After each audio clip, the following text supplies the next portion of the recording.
ఎక్కడికి ప్రయాణము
మరి యొక్క ఉప్పులూరి ప్రాంత వాసులందరికీ కూడా ఈ మధ్యాహ్న కాలంలో మరొకసారి మరి మీ ప్రభుని యేసుక్రీస్తును అందరికీ తెలియజేస్తున్నాం.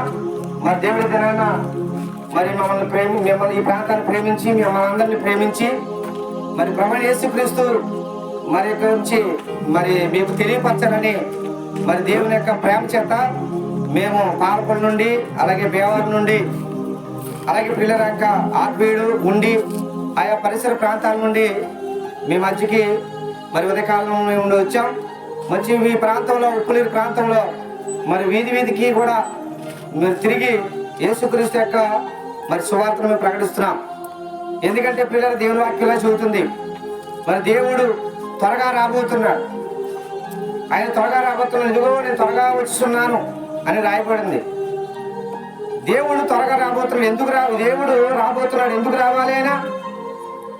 ఎందుకంటే పిల్లల భూమి మీద మరి మనుషుడు తన పోలికలో తన రూపంలో మరి దేవుడు సృష్టించాడని రాయబడింది.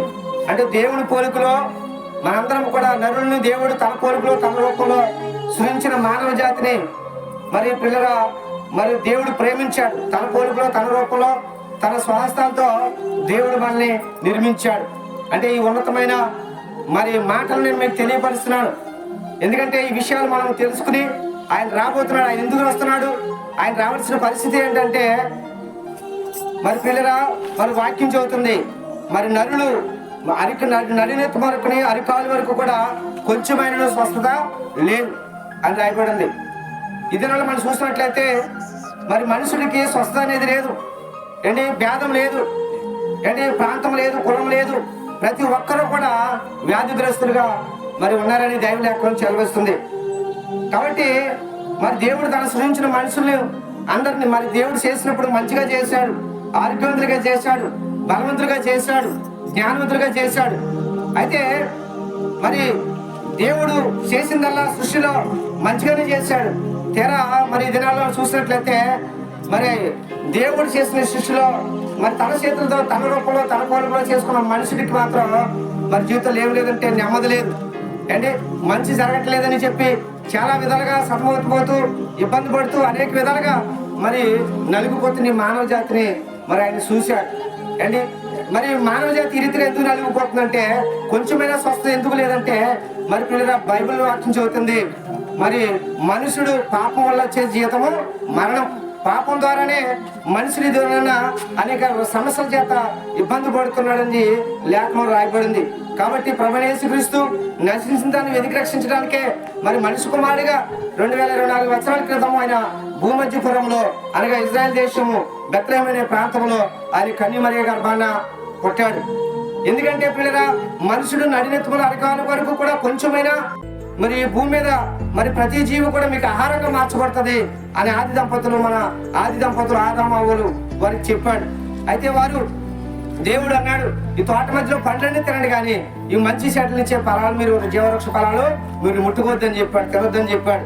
అయితే వాళ్ళ జీవవృక్ష ఫలాలను మరి పిల్లల తినకుండా, మంచి చెట్లు తెలివించే ఫలాలు తినకుండా వాళ్ళు దాదాపు సుమారు 100 సంవత్సరాలు దేవునితో నివాసం ఉన్నారు. అయితే మరి అపవాది సాతాను మరి దేవుని యొక్క మాటను వారిని ఆజ్ఞను అతిక్రమించడానికి వారిని మోసపరిచి వారిని ఏ పండు అయితే దేవుడు తినొద్దన్నాడో ఆ పండును తినడం వల్ల వాళ్ళు ఏం కోల్పోయారంటే దేవుని ఆజ్ఞను అతిక్రమించారు. ఆజ్ఞ అతిక్రమమే పాపం అని బైబిల్లో రాయబడింది. కాబట్టి పాపం అనేది మనకు పిల్లల మన మూల పితృడైన ఆదాము తినదన్న పండు తినడం వల్ల ఈ దినాన మనందరం కూడా మహిమను కోల్పోయి దేవునికి దూరస్తులుగా ఉన్నాం. దేవునికి ఈ యొక్క మానవ జాతి అంతా కూడా ఈ రోజు దూరస్తులు అవ్వడానికి కారణం ఏంటంటే మన మూల పితృడైన ఆదాము అవ్వలు తినదన్న పండు తినందువల్ల దేవుని యొక్క స్నేహాన్ని కోల్పోయారు, దేవుని యొక్క ప్రేమను కోల్పోయారు, దేవుని యొక్క పిల్లగా మరి ఆశీర్వాదాలు కోల్పోయారు, మరి దేవుని యొక్క శక్తిని కోల్పోయారు. కాబట్టి ఏదైనా మరి సాతాను మరి తినదన్న పండు తినందువల్ల మనుషులకి పాపం వచ్చింది. ఆ పాపం వల్ల ఏదైనా మనుషులకి ఏం లేదంటే కొంచెమైనా స్వస్థత లేదు. అలాగే మనుషులు స్వస్థత లేకుండా జీవించుట, నెమ్మది లేక జీవించుట, బాధపడుతూ జీవించుట మరి సృష్టికర్తల దేవుడికి ఇష్టం లేదు. అది నా సృష్టికర్తల దేవుడు మరి పిల్లరా కుమారుడు ఈ లోకానికి వచ్చి మనందరం కూడా ఏదైతే కోల్పోయామో, మరలా ఏ స్వస్థత అయితే కోల్పోయామో, ఏ శక్తిని అయితే కోల్పోయామో, ఏ ప్రేమనైతే కోల్పోయామో ఆ ప్రేమను మరల ఇవ్వడానికి దేవుని కుమారుడిగా మరి ప్రభువైన యేసుక్రీస్తు వారి లోకానికి రావడం జరిగింది. కనుక మరి అదే సువార్త మా జీవితంలో మరి నేను రోగి అయినప్పుడు సుమారు నాకు 18 సంవత్సరాల్లో నాకు 24 గంటల నొప్పి వచ్చింది. ఆ 24 గంటల నొప్పితో నేను సుమారు చాలా బాధలు పడ్డాను. చివరికి ఆ బాధ తట్టుకోలేక చనిపోదామని నిర్ణయించుకున్న నా బ్రతుకులోకి యేసయ్య నేను చనిపోదామని నిర్ణయించుకునేటప్పుడు ఆయన మరి తన దాసుల్ని ఈ దినాన మీ ఉపనీయులు ఎలాగైతే మేము మరి తిరుగుతూ వీధి తిరిగి యేసుని నమ్ముకోండి, మీ యేసయ్య మిమ్మల్ని బాగు చేస్తాడు, యేసయ్య నమ్ముకుంటే మీకు శాంతి కలుగుతుంది, యేసయ్య నమ్ముకుంటే మీకు నెమ్మది కలుగుతుందని మరి ఈ రోజున మేము ఎలాగైతే ప్రకటిస్తున్నామో ఆ రోజుల్లో నేను రోగి అయినప్పుడు నాకు మరి ఇలాగనే మా ప్రాంతం వచ్చి వారు సువార్త ప్రారంభించినప్పుడు నేను ఆ మాటను నమ్మి యేసు దగ్గరికి వెళ్ళాను. యేసు దగ్గరికి నేను ఎప్పుడు వెళ్ళానో మరి నా వ్యాధి నుండి, నా రోగాన్ని నుండి దేవుడు బాగు చేశాడు. దేవుడికి స్తోత్రం. అందుకు నాకు స్వస్థత కలిగింది, నాకు నెమ్మది కలిగింది, నాకు నిజమైన ఆనందం కలిగింది. కారణం ఏంటంటే యేసు ప్రభువారు నా పాపముల కొరకు ఆయన తన రక్తాన్ని సిందించాడు. కనుక మన జీవితంలో నిజమైన స్వస్థతను పొందుకోవాలంటే, నిజమైన ఆనందాన్ని చూడాలంటే ఇదిగో సృష్టికర్తల దేవుడే కుమారుడిగా ఈ లోకానికి వచ్చారు. కుమారుడు ఈ లోకానికి వచ్చి ఎవరైతే ఆయన విశ్వాసం ఉంచుతారో, ఎవరైతే నమ్ముతారో, నా యందు నమ్మకించుతారో, నమ్మిన ఎడల దేవుని మహిమను చూస్తామని లేఖనాల్లో రాయబడింది. కనుక ఈ దినాన ఇదిగో మేము ప్రకటిస్తున్న ఈ సువార్తను నమ్మనట్లయితే సోదరుడా సోదరి మరి దినాన్ని నీ జీవితంలో గొప్ప కార్యం చేయడానికి యేసయ్య ఇష్టపడుతున్నాడు. ఈ ఉప్పునూరు ప్రాంతంలో నా సోదరి సోదరులారా మనందరి కొరకు ప్రభువైన యేసుక్రీస్తు వారు తన పరిశుద్ధ రక్తాన్ని చిందించాడు. ఎందుకు చిందించాడంటే మనందరి ఆయన రాయబడిన లేఖనాల్లో ఏ రాయబడింది, ఆయన పొందిన దెబ్బలు చేస్తాం మనకు స్వస్థత కలిగిన రాయబడింది. కనుక నీ దినాన నీ జీవితంలో ఎలాంటి సమస్యలైనా సరే నీ జీవితంలో ఆయన తీయగల సమర్థుడు. ఎందుకంటే ఆయన పరమ పవిత్రుడు, ఆయన దేవుని కుమారుడు, ఆయన మనందరినీ సృష్టించిన దేవుడు. కాబట్టి నువ్వు ఆయన కనుక నమ్మినట్లయితే ఈ మధ్యాహ్న కలసలో నువ్వు ఆయన మహిమను చూడగలుగుతావు. కనుక నువ్వు నమ్మిన వల్ల నువ్వు దేవుని మహిమను చూస్తావు. కాబట్టి ఇదిగో ఇది మధ్యాహ్న కలసలో మరి దేవుని దాసులు ఈ ప్రాంతంలో మరి దేవుని సువార్త, దేవుని యొక్క పరిచర్య మరి జరిగించడానికి పాల్పల్లి పట్టణం నుండి మీ ప్రాంతానికి దాయితులు ఇశ్రాయేల్ గారు నడిపించబడ్డారు. కనుక వారు ఇక్కడ మీ కొరకు దేవుని యొక్క ప్రేమను, దేవుని యొక్క శక్తిని ప్రకటిస్తున్నారు.